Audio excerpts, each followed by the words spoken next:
quite dark here in the shadow, and a little hard for me to see that I have good footing. Neil Armstrong, July 21st, 1969. Welcome to the 9th Interstellar Symposium of the Interstellar Research Group. The 9th Interstellar Symposium is not just a research conference. It's a celebration of the accomplishments that you're doing to make an indelible mark on our scientific evolution. While considerable uncertainty and reductions in space research have impacted the number of our colleagues that could attend this year, IRG continues to cultivate a strengthening community of international participants considering technology development for distant missions. I'd like to extend my thanks first to the organizing committee that could make this event possible. Ken Wisian, the 2025 Symposium Chair, Les Johnson, the Program Chair, Martha Knowles, the Hotel Liaison, Lauren Randolph, handling Treasury and Receivables, Michael Birchfield, the publicity for this event, Sarah Spath, all project management, Kenneth Roy, the consideration of the seminars, John Treber, our AV lead, Connie Treber, our hospitality suite lead, and Meena Balakrishnan, our volunteer coordinator. I'd like to thank as well our volunteer staff who are helping to make this event as smooth as possible. Many of them come from the local UT Austin campus and are students there. Ariana Azimi, Andy Liu, Jamie Woeful, Joshua Vento-Jones, Max Flores, Rahul Rajamani, Rudy Rodolfi, and Heather Rodolfi. Our patrons and partners also make this event possible, and I'd like to thank them as well in turn. Our galactic patrons, Claudia Mora and Dan Jaffe of the University of Texas at Austin, Robert and Ruann Hampson, our interstellar patrons of Bain Books, our planetary patrons of Ken Roy and Martha Knowles, and our partners of the UT Austin Bureau of Economic Geography, the Jackson School of Geosciences, and our scientific publicity partners, the International Academy of Astronautics, or IAA. In addition to the folks that made this symposium possible, I'd like to thank the IRG committee chairs who make the organization in its day-to-day possible. Bart Leahy, the chair of the advisory committee, Laura Montgomery, the chair of our risk management committee, Sarah Spath, the chair of our development and capitalization committee, Carol Hendrickson, the chair of our scholarships committee, David Burke, the chair of our publications committee, Michael Birchfield, the chair of our publicity committee, and Toby Ladislas, the chair of our IT committee.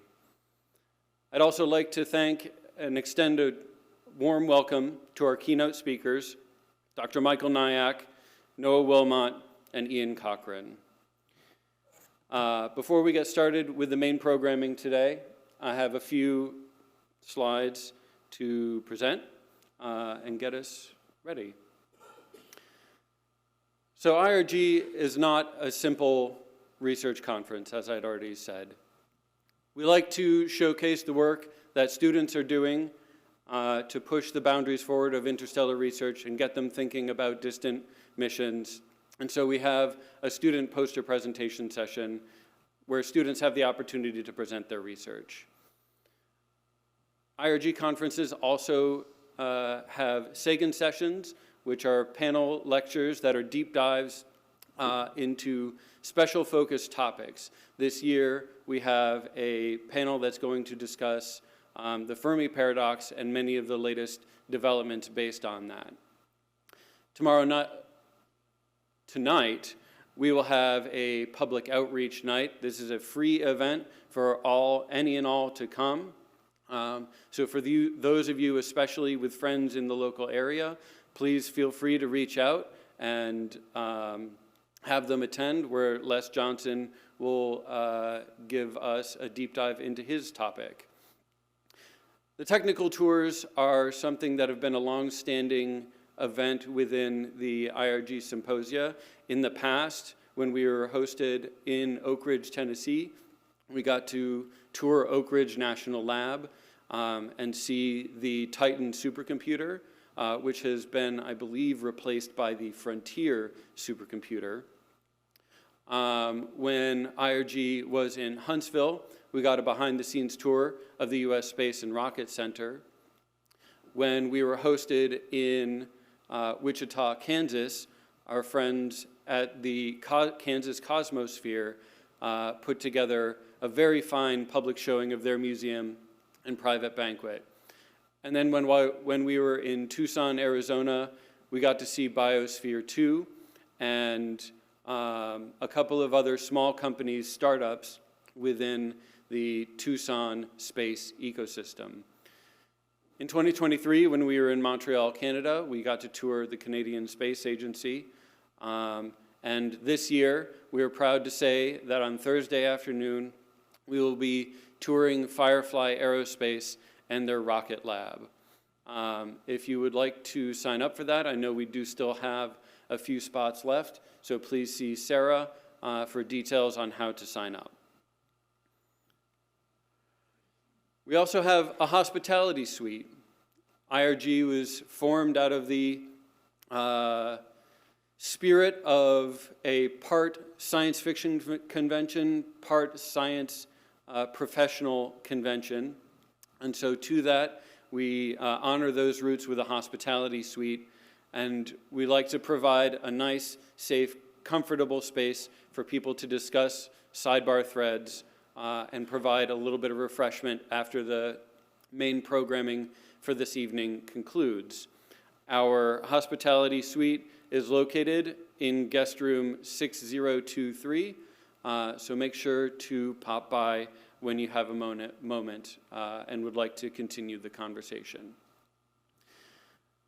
IRG also likes to represent the arts and understands how well human stories and human connection will be to making our path to the stars possible.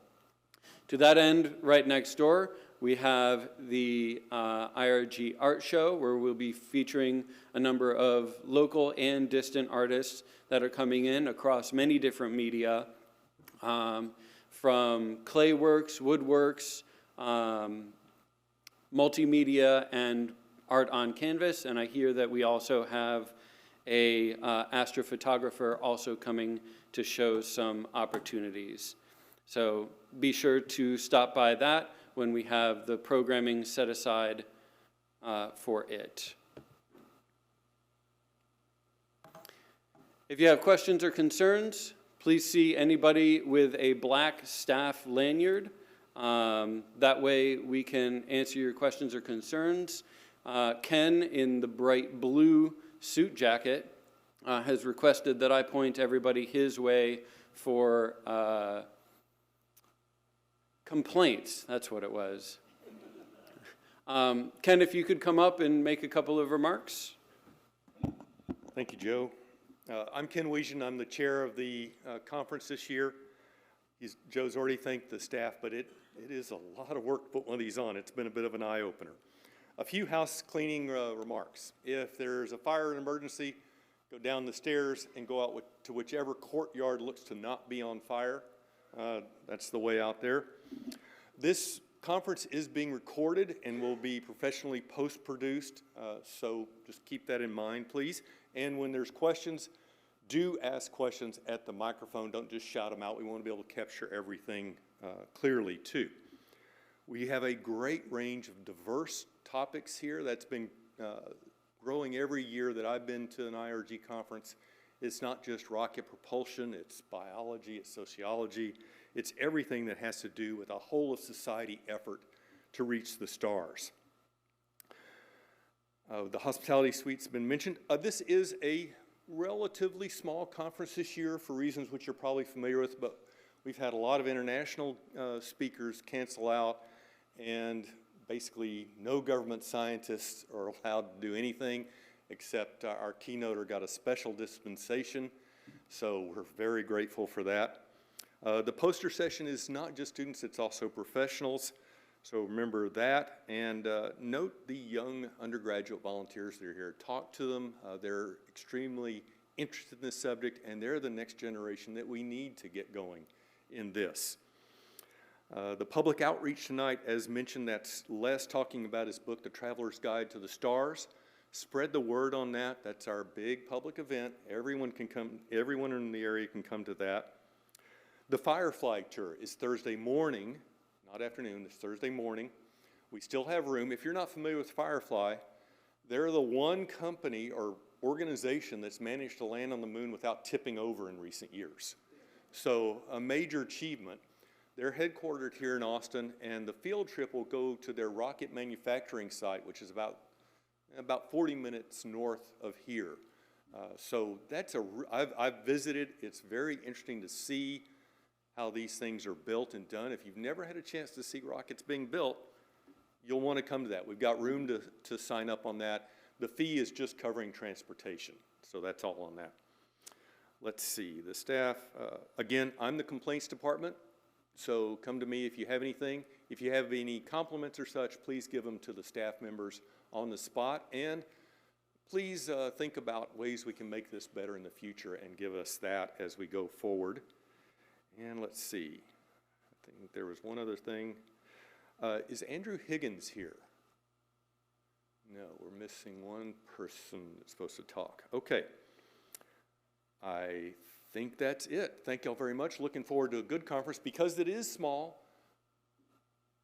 we got more chance for interaction. Track down the speakers, corner them in the hallway, not in the restroom, but in the hallway, and ask them questions. There will also be plenty of break time in the hospitality suite to deep dive and really engage in some back and forth. All these areas that we talk about are all new areas, and anyone might come up with the next bright idea for how to pull these things off. So don't be bashful. We've got a lot of diverse experience here that really pays off. So thank you very much. I think with that, is Les coming back up, or you want? Giving us some further information about the art show, I'd like to introduce Sarah Spath. Oh, I hate public speaking. But I just wanted to say the art show will be open from 12 to 6 every day. We will have a silent art auction that I will release details on when we actually open it up. And anyone who's ordered a official IRG t-shirt or a art show swag bag, I'm going to ship those directly to your house so that everyone gets the highest quality shirt product. I will have a sample of what the volunteer shirts look like so you can see the artwork as they are now. But I will make sure to give you a consolation prize of postcards so you can hold on to it, and you know that I will get your address and I will send it to you directly to your house. And if you have any questions or would like to learn more about our different artists, let me know and I'll make sure to give you some information. All right, and if we could transition back to the PowerPoint, please. So the IAA president, John Schumacher, was intending to be here this morning to present the IAA's remarks. Unfortunately, he had to send a letter earlier on this week, and I include his remarks as below. I deeply regret not being able to be at the symposium. I think the Interstellar Symposium is our finest example of a fully interdisciplinary and forward-looking event that is a priority for the future work of the International Academy of Astronautics. Montreal was a great symposium, and I am certain that Austin will build on the success of Montreal and expand the interdisciplinary work related to interstellar exploration and discovery. Again, my deep regrets for being kept from the symposium by terrestrial bugs. Best wishes for great success for the next week's 9th Interstellar Symposium. Since we have a number of new faces in the room, a number of first-timers that are here for their first Interstellar Symposium, I'd like to introduce Les Johnson to give a brief overview of the history of the IRG. Thanks, Joe. I have to correct you, though. Anyone who's heard me give a talk knows I'm not exactly the briefest speaker in the world. So I'm going to give you a bit of a story here about the history of, as I understand it, of the interstellar research and the people who've been involved in it.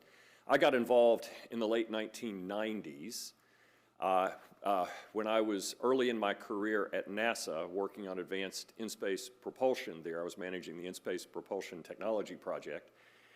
And I had been making a pitch didn't know it was a pitch at the time, to the NASA administrator at that time, Mr. Dan Golden, who was really innovative and interested in doing new things in space.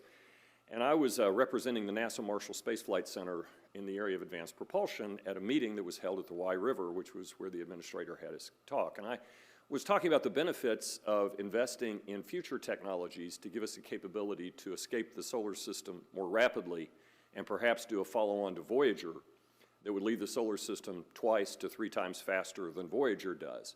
And chemical rockets just won't do that. So I was looking at and working on various topics which I had read about in science fiction, which is what got me hooked on physics and going to work for NASA.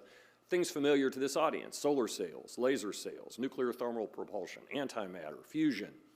So I put together a slide deck talking honestly about how immature these technologies were for flight, and we really should be investing more money in these things.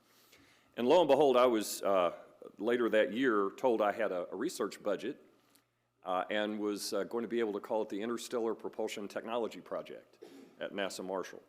To do that, make that happen, one of my mentors, who I'd been working with for years, and I also read his science fiction, was Dr. Robert Forward.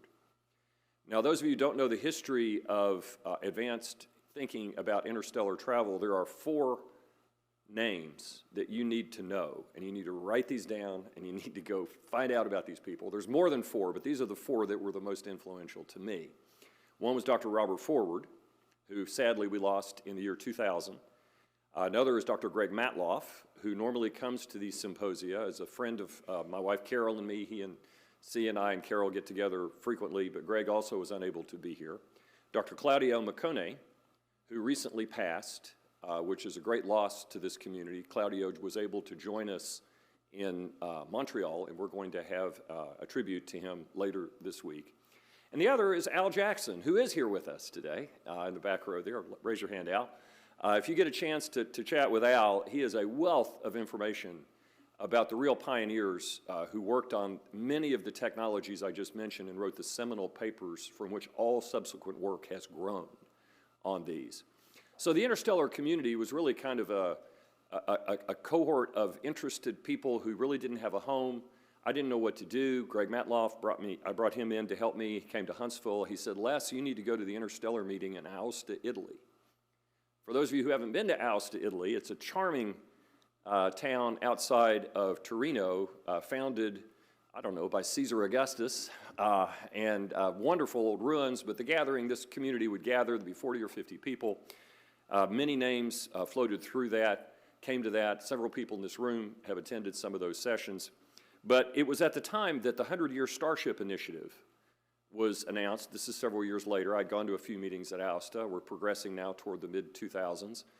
And DARPA, and I'm looking at our keynote speaker this morning, issued a call for something called the 100-Year Starship. And Dr. Mae Jemison led a team, formed an organization called 100-Year Starship, started having international meetings on the topic that we're here about today, and was drawing a lot of attention and a lot of good things happening. Tau Zero Foundation popped up.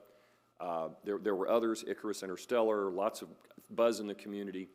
And at a meeting in Aosta, Greg Matloff, me, and a fellow named Robert Kennedy, who lives in Oak Ridge, Tennessee, good friend of ours, said, you know, we ought to not be as ambitious as these other groups, but we need to get our community in the Tennessee Valley together to talk about how we can contribute to going toward the stars. And those of you that are not familiar with the Tennessee Valley, your first thought might be, what? Tennessee Valley, interstellar, what does that mean? Well, the Tennessee River begins in Tennessee up near Oak Ridge. Oak Ridge played a key part in our history's nuclear research, nuclear weapons, nuclear power, nuclear research. Foremost research laboratory, one of the foremost research labs in the country is Oak Ridge National Labs. You go to Oak Ridge, you can't go out your door without running into a nuclear engineer. They're everywhere, right? A lot of them are interested in applying their technologies to interstellar travel. And as you look at the Tennessee River as it winds down toward Alabama, it goes through Chattanooga. Chattanooga is the hub of the Tennessee Valley Authority. These are the premier experts of basically powering the southeastern United States. Electrical engineers are everywhere. A lot of them are visionaries. And then it winds its way through Huntsville, my adopted hometown, which is the home of the Marshall Space Flight Center. We have Space and Missile Defense Command. It was just announced Space Command's going to move there. So it's a hub of rocketry and advanced science. So while we were in Aosta over lunch, the three of us decided we're going to have a regional meeting. We're going to call it the Tennessee Valley Interstellar Workshop. We'll let these other people do the national and international because they're funded. We're volunteers. So Robert took that vision back to Oak Ridge, and there was a group of friends who got together to talk about the futuristic kind of things. Martha Knowles, Ken Roy, Robert Kennedy, John Rather, others, and they called it their Friday Night Supper Club. Well, they said, we want to help make this happen. So they offered to get a conference room in Oak Ridge in 2011, called me up. They said, let's get our list of people. Back in the days when you had these things called Rolodex, if those of you know what a Rolodex is, it was becoming electronic even then. So let's get our friends together. So we called together people we knew were interested in interstellar travel. Robert and the Supper Club rented a room in Oak Ridge. There was no fee. It was invitation only. Word got out. We had Greg Matloff fly in from New York. We had Claudio fly over from Italy. At our inaugural meeting in Oak Ridge, volunteer presentations, a full day of really invigorating talk and thinking about what could happen in the future. And that night, yours truly, who was the chair, because I talk a lot, and can keep things organized, went back to our room. Carol, you may remember this. We were staying across the street from the conference hotel because I have points to use in a hotel and it was cheaper. And we were staying over there, and there was a knock on the door in the evening, and it was a woman named Carol Tevepaw who said, Les, you need to come back over to the conference room. And I said, why is that? And she said, well, we've been meeting. And I said, okay, I'm on my way. So we went back over. Everybody had gathered around, and they said, we need to do this again. We need to make it more formal, and we need to really get this actionable with the community in the Tennessee Valley. So they formed a 501c3 nonprofit education organization called the Tennessee Valley Interstellar Workshop. They twisted my arm to coordinate the next meeting, which was in Huntsville, and it was more of a formal symposium. We kicked off that meeting, and it began the tradition of having our papers be submitted and considered for publication in journals, which we've continued since then. Selected papers from this meeting will be submitted to either the journal Acta Astronautica or the Journal of the British Interplanetary Society for publication. The meeting went really, really well. We grew. We were remaining our focus. We got sponsors like Bain Books and personal sponsors like Rob and Rand Hampson, who began kicking off this idea of we should have scholarships to reward students to go into the research field, living up to the 501c3 nonprofit education aspect of it. We started recording all of our presentations, posting them on YouTube so people could be engaged with what we're doing. Planned our next meetings. We've had a series of meetings since then. Lo and behold, in around 2015, 2016, Wichita State University said, we'd like to host one of your meetings. Well, that caused a crisis in the interstellar community in the Tennessee Valley Interstellar Workshop because darned, we couldn't figure out how to get the Tennessee River to flow to Wichita. So we accepted their offer to host it in Wichita, and it was around that time that the board for IRG decided to become the Interstellar Research Group. The organization is officially still TVIW, but it's doing business as the Interstellar Research Group. What's that? Not anymore, it's changed. Ah, good, I didn't realize that. I'm a little out of date on that. Thanks, Stephen. So it grew. It's now international in scope. Our first international meeting was at McGill last time around. This past year in December, there was the first European Interstellar Research Group Symposium, which was held in Luxembourg. I'm extremely thrilled that we have people knocking on our door to host our meetings now and in the future. In December of 26, the second European Interstellar Symposium will be held by the University of Padua in Italy, but it won't be there. It'll be in Venice, in a nice conference room that the Academy of Sciences in Italy has that's like 400 years old. So we're going to be in Venice, so mark your calendars for that. And then there'll be the next 10th Interstellar Symposium that'll be back in the US in 2027, and I think there'll be an announcement later in the meeting about who's hosting that. So when you look at the history of the organization, remember this is an all-volunteer activity. And there's a real interesting point I want to make about that, and this is not disparaging toward any of the other interstellar groups, but we formed as a small regional group of dedicated smart volunteers decided to be interdisciplinary, make sure we had space law, philosophy, history, art. We'd love to have musical performances in the future. I think that would be fantastic, because if we're going to go to the stars, it's going to take a whole community. And if you look at all the other organizations that I mentioned previously, almost all of them, the one that's still standing, the one that's still moving forward, the one that is still broadening the scope, trying to engage people into thinking about this future that we all want to happen, is that little group that started nerding out in a conference room in Oak Ridge in 2011. And I think it's a tribute to the fact that this group is not paid. This group is volunteer. It relies on people like yourselves coming to the symposia. We hope you can get you to become members if you're not, to volunteer with the organization, because that's what's going to make it move forward, and that's what's going to make our common goal of interstellar travel happen. We've had several spin-offs of this in addition to technical papers. We've had some science fiction, science fact anthologies on themes and ideas that came out of our workshops that have been published by Baen Books. We've had multiple science fiction novels spin out from this that have been published to engage the broader community. And the history of IRG, in my opinion, is only now starting to be written, because the vision that this current leadership has for it is for it to get the resources and funding to perhaps start doing independent research, doing our own grants. That takes money, that takes resources, and it's more than just an all-volunteer effort can do, but volunteers can make that happen. So if you have any questions about the history of the group or where we're going, please reach out to me. I'm kind of the walking repository of the transition. But if you want to go back and find out about the people who really got this going, make sure in the hospitality suite or elsewhere you get a chance to talk to Al. Because Al has been there, he's worked with the folks that, again, wrote the papers on which we're all building our work. And he can give you some insights into how this community stayed together before there was a community. So anyway, my short history wasn't so short, but thanks, Joe. Appreciate it. Thanks, Les. Now, Les, you said community. I'd like to grab onto that word. So, distant worlds, neighboring opportunities. The goals of the Interstellar Research Group center on building towards human exploration of star systems outside our solar system. The theme is emblematic of the concept that though we strive for the stars and the worlds that surround them, reaching to that goal will chiefly be born on hard work achieved on Earth to benefit the people here too.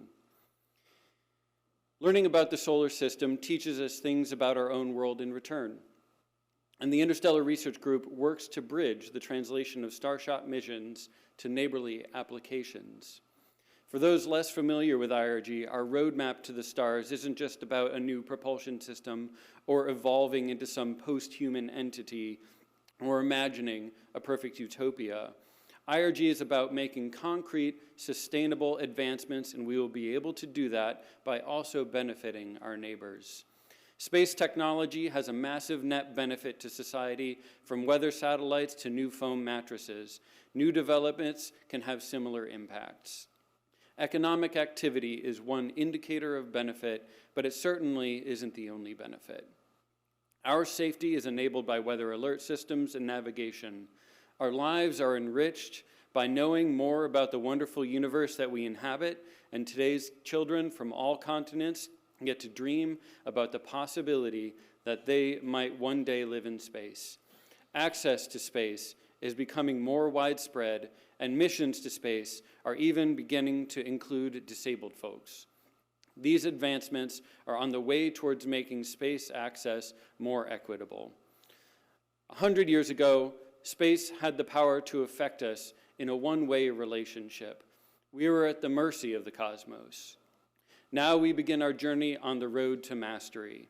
Yes, space is still hard, but I would like to share with you the 1961 poem by Yale's Dante scholar Thomas Bergen. It was etched into an instrument panel of the Transit, Research, and Attitude Control track satellite and is entitled For a Space Prober. From time's obscure beginning, the Olympians have moved by pity, anger, and sometimes mirth, poured an abundant store of missiles down on the resigned, defenseless sons of Earth.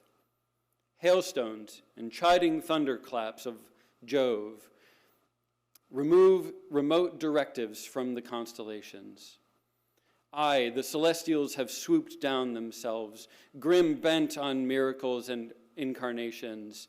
Earth and her offspring patiently endured, having no choice, and as the years rolled by, in trial and toil, prepared their counterstroke.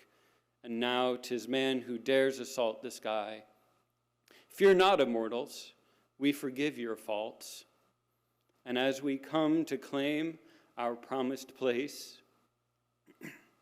aim only to repay the good you gave. And warm with human love the chill of space.